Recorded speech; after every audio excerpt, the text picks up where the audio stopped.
Olá, seja bem-vindo a mais uma apresentação na Escola de Profecia. Aqui nós apresentamos a verdade e a realidade do nosso mundo.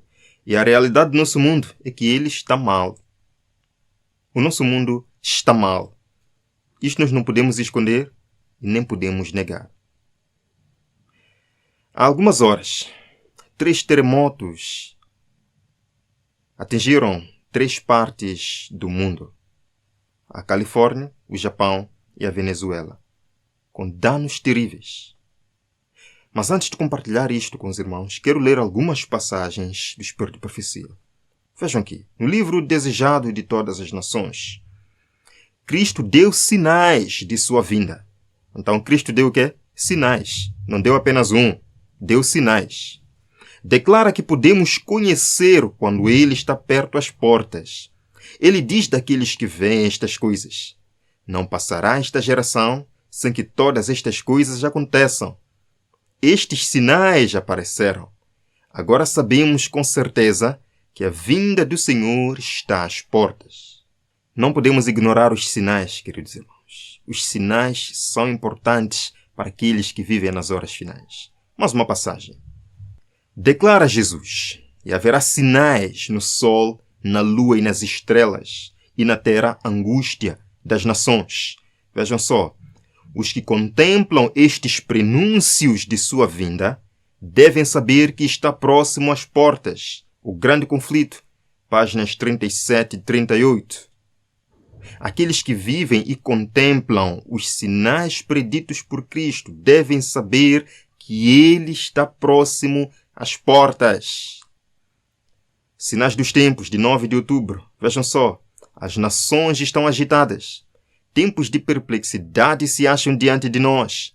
O coração dos homens está desmaiando de terror das coisas que sobrevirão ao mundo.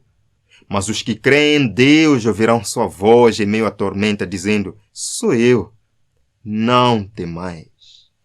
Nesta passagem, a irmã Ellen White apresenta 2 classes de pessoas no tempo do fim. A primeira classe é daqueles que, contemplando os eventos finais, desmaiam de terror.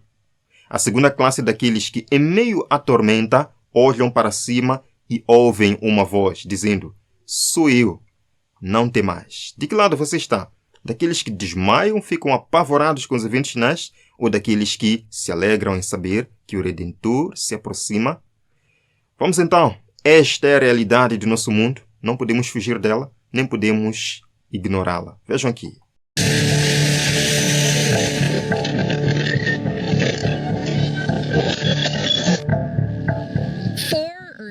Quatro terremotos, 3 continentes em menos de 24 horas.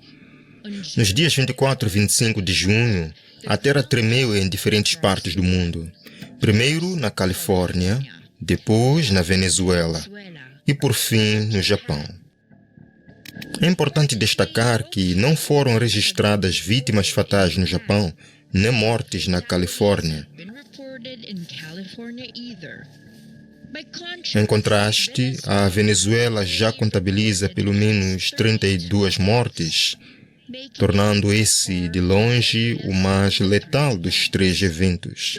Para muitas pessoas, isso pareceu ser mais do que uma coincidência ou simplesmente uma rara sequência de acontecimentos incomuns. Parecia um padrão, mas será que realmente foi? Comecemos por Venezuela, onde a devastação foi maior. O país foi atingido não apenas uma, mas 2 vezes. Um terremoto de magnitude 7,2 atingiu uma área próxima à cidade de Yaqui, no estado de Yaqui, a oeste de Caracas. Poucos instantes depois, um tremor ainda mais forte, de magnitude 7,5, abalou a mesma região. Prédios desabaram, estradas racharam e moradores correram para as ruas. Pelo menos 32 pessoas tiveram a morte confirmada. E esse número deverá aumentar à medida que as operações de resgate prosseguem. O que tornou esses terremotos particularmente destrutivos foi a sua profundidade. As rupturas ocorreram entre 10 e 22 quilômetros abaixo da superfície, o que é considerado excepcionalmente raso. E a profundidade faz toda a diferença. Quanto mais superficial é o terremoto, menor é a quantidade de rocha disponível para absorver sua energia antes que ela alcance a superfície. O resultado costuma ser um tremor muito mais violento e um nível maior de destruição. E esses foram alguns dos terremotos mais fortes a atingir a Venezuela em mais de um século. Em mais de um século, um dos maiores terremotos a atingir. Quanta destruição, quantas vidas perdidas. Na verdade, esta reportagem foi feita enquanto ainda existiam 32 vítimas fatais, mas que os dados atuais mostram muitas pessoas mais que perderam suas vidas. Eles falam aqui, buscam nos explicar sobre o que está acontecendo lá embaixo, né? Ao ponto deste terremoto ter sido tão forte. Eu me lembrei de uma passagem, vejam só. A crosta terrestre será dilacerada pelas explosões dos elementos ocultos nas entranhas da Terra. Vejam só. Interessante. Estes elementos, uma vez desprendidos, arrebatarão os tesouros dos que durante anos têm aumentado sua fortuna pela aquisição de grandes posses a preços de fome dos que estão ao seu serviço. Vejam só, o mundo religioso também será terrivelmente abalado, pois o fim de todas as coisas está às portas. Queridos irmãos, não ignoremos os sinais. Eles nos mostram em que tempo nós vivemos na profecia. Vejam os dados mais recentes. Sobe para 235 o número de mortos por terremotos na Venezuela. Isto é muito triste. Número de desaparecidos em terremoto pode passar de 40 mil. Vejam só, irmãos, 40 mil. Não só, aqui está a CNN Brasil dizendo que terremotos na Venezuela podem ter de 10 mil a 100 mil vítimas. Isto de acordo com uma agência dos Estados Unidos da América. Meus irmãos, esta é uma tragédia. Nós não podemos mais viver num mundo assim. Os nossos corações devem palpitar toda vez que a gente observa este tipo de informação. Os nossos corações devem vibrar. A nossa fé tem que se aquecer. Nós precisamos nos levantar, clamar ao céu, cumprirmos o nosso dever, anunciarmos a verdade a este mundo, porque não dá mais para continuar no mundo assim. É sofrimento dia após dia. Quantos de vocês estão realmente felizes em viver num mundo assim?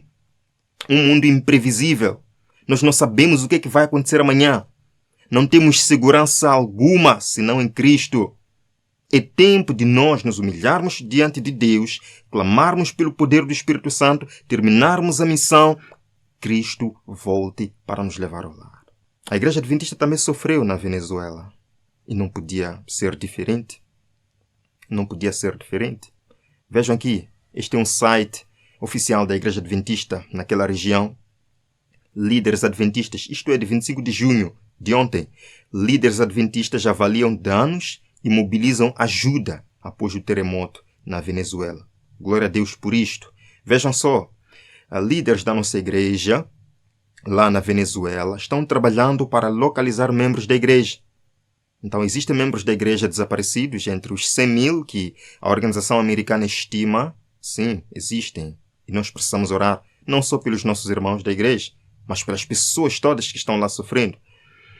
E vejam só, os líderes da igreja não só estão a localizar os membros, mas estão também a avaliar os danos às igrejas. Vejam aqui, a morte de um jovem adventista, quer dizer que perdemos um irmão neste terremoto, perdemos um jovem, foi confirmada. Líderes locais também relataram danos estruturais em vários prédios da Igreja Adventista. Esta é a realidade do nosso mundo. Quão frequentemente nós temos ouvido de terremotos, de furacões, de destruição pelo fogo e inundações, com grandes perdas de vida e propriedades.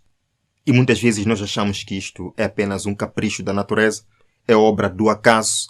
Mas quando nós paramos para analisar as coisas à luz do grande conflito, à luz das Escrituras, podemos entender que se Deus permite isto acontecer, Ele tem um propósito maior. Vejam só, não é Deus quem traz estas desgraças, mas Ele permite com um propósito que nós, seres humanos, não vamos conseguir entender e nem precisamos querer entender a justiça de Deus. nós nunca vamos compreender. Vejam que em todas elas, em todas as desgraças, pode ler-se o propósito de Deus. Elas estão entre os instrumentos pelos quais Ele busca despertar a homens e mulheres para que sintam o perigo. Então vejam bem, não é Deus que traz as desgraças. Mas enquanto Satanás traz estas coisas pensando estar machucando o coração de Deus, é claro que está trazendo tristeza ao nosso Criador, porque Ele não projetou o mundo desta forma. Mas enquanto ele pensa estar trazendo estas desgraças para desestabilizar o céu, Deus usa as mesmas desgraças como instrumentos para que homens e mulheres sintam o perigo e despertem do sono. Deus está a nos chamar a atenção. Deus está a dizer: há perigo em continuar vivendo da forma como você está vivendo. Há perigo em negligenciar o chamado do Espírito Santo. Há perigo em continuar rejeitando a voz do Espírito Santo. Há perigo. O futuro é incerto. Nós não sabemos o que vai acontecer amanhã. Estamos mergulhados num mundo de pecado. Buscamos cada dia a certeza de que o Senhor andará conosco. O Senhor nos livrará do mal. Mas mesmo assim, nós não sabemos o que vai acontecer. Portanto, cada sinal que aparece no mundo é para nós uma oportunidade de despertar do sono, de enxergar o perigo e voltar para os braços do Senhor. Lucas 21, verso 28, eu gosto muito desse verso. Quando estas coisas começarem a acontecer, olhai para cima e levantai as vossas cabeças, porque a vossa redenção está próxima. Você está com medo? Não fique com medo. Pense na volta de Jesus. Depois de tudo que nós vamos passar neste mundo, da perseguição do decreto dominical, tente refletir ou tente imaginar estar na presença de Jesus lá no céu, um encontro especial com Jesus na Nova Jerusalém, onde estaremos para sempre com Ele.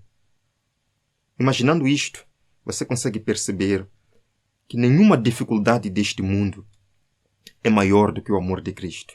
Nenhuma batalha, nenhuma desgraça deste mundo é maior que o amor de Cristo. Como disse Paulo lá em Romanos capítulo 8, nada pode nos separar do amor de Cristo.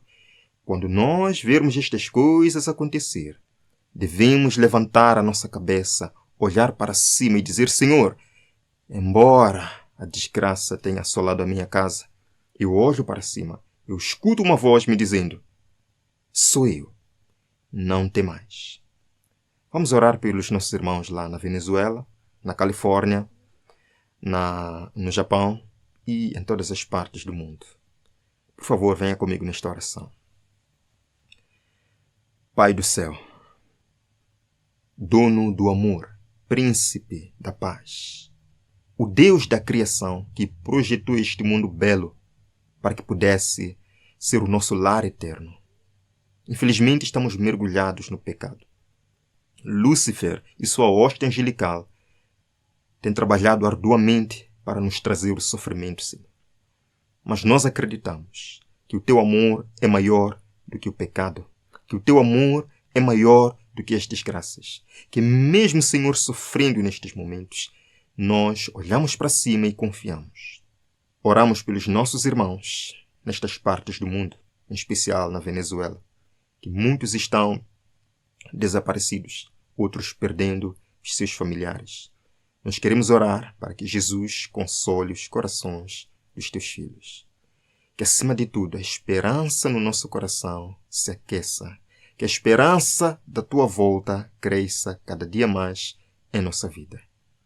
Obrigado, Senhor, por sabermos que em breve nós sairemos deste mundo.